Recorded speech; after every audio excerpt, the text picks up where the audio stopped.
के दशक में यूपी विधानसभा क्षेत्र में राजनीति का एक बहुत बड़ा चेहरा था और वो था मायावती का। हम ऐसा इसलिए कह रहे हैं कि मायावती जो है 90 के दशक में न सिर्फ दलितों का बहुत बड़ा वोट बैंक के तौर पर उनको समर्थन मिलता था, बल्कि अल्पसंख्यकों और पिछड़े वर्गों और तमाम लोगों का मिलता था, जिसकी वजह से मायावती यूपी की मुख्यमंत्री कई बार बनी और कहीं न कहीं बहुजन समाजवादी पार्टी जो बीएसपी थी वो जो है एक बड़ी पार्टी के तौर पर उभरी थी। लेकिन धीरे-धीरे जिस उद्देश्य के लिए यानी काशीराम ने 1984 में स्पेशली जो है बहुजन समाजवादी पार्टी की स्थापना की थी, दलितों के लिए शिक्षा आरक्षण और अल्पसंख्यकों तमाम लोगों को लेकर उन्होंने ये राजनीति शुरू की थी और मायावती 90 के दशक में बीएसपी को एक बड़ी पार्टी के तौर पर उभरी थी। पर सवाल ये उठता है कि बहुजन समाजवादी पार्टी बीएसपी का वोट जो है कैसे धीरे-धीरे दलितों से खिसकता गया और यूपी की राजनीति में बीएसपी जो है काफ़ी ज़्यादा जो है एक कमज़ोर कड़ी के तौर पर साबित हो रही है। इसके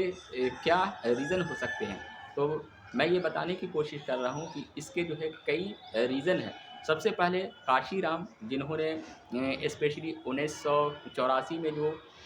बहुजन समाजवादी पार्टी की जो स्थापना की थी, तो उनकी ये सोच थी कि दलितों के संघर्ष के लिए और उनके रोज़गार और शिक्षा के लिए ये पार्टी जो है काफ़ी ज़्यादा लड़ेगी। साथ ही वो जो है अल्पसंख्यकों के प्रति भी उनकी नीति थी और साथ में जो है कहीं न कहीं एक तरह से जो दलितों की विरोधी पार्टी है, उस पार्टी के से वो दूरी बनाना चाहते थे। तो कहीं न कहीं उनके बाद जो है 90 के दशक में बीएसपी का जो है दलितों का बहुत बड़ा वोट बैंक के तौर पर मिलता रहा और कई बार जो है मायावती मुख्यमंत्री के तौर पर यूपी में बनी, यानी यूपी की राजनीति का एक बहुत बड़ा चेहरा के तौर पर बनी। यूपी की अगर हम बात करें तो कई ज़िलों में ख़ासकर जो है स्पेशली देखा जाए तो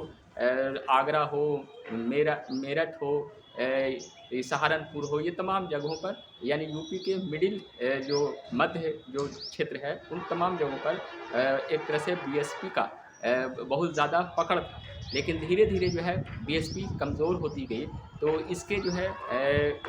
जो रीज़न है वो कहीं न कहीं देखा जाए तो कई बार जो है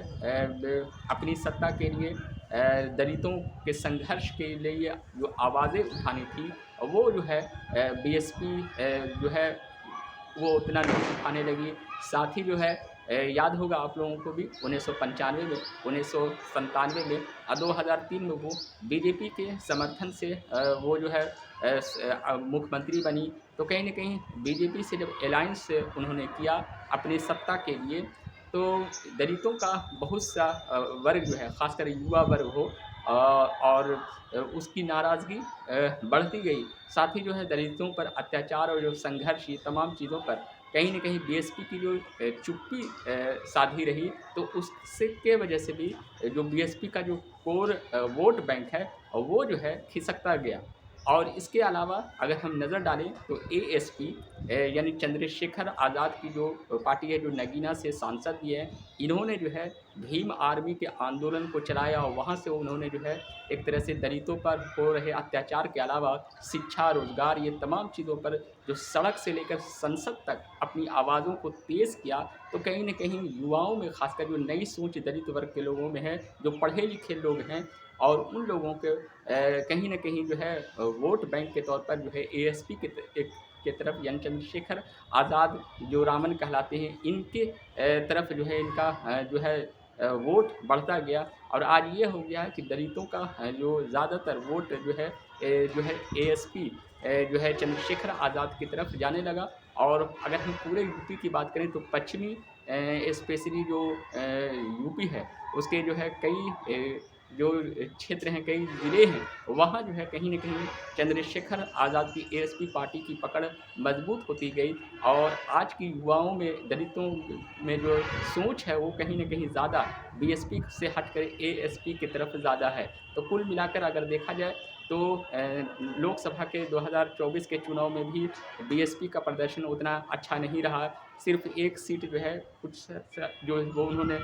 हासिल की। तो कहीं न कहीं देखा जाए तो दलितों का वोट जो है बीजेपी की तरफ भी गया, और उसके बाद जो है कहीं न कहीं 2024 में समाजवादी पार्टी की तरफ भी दलितों का वोट काफ़ी ज़्यादा गया, क्योंकि समाजवादी पार्टी जो है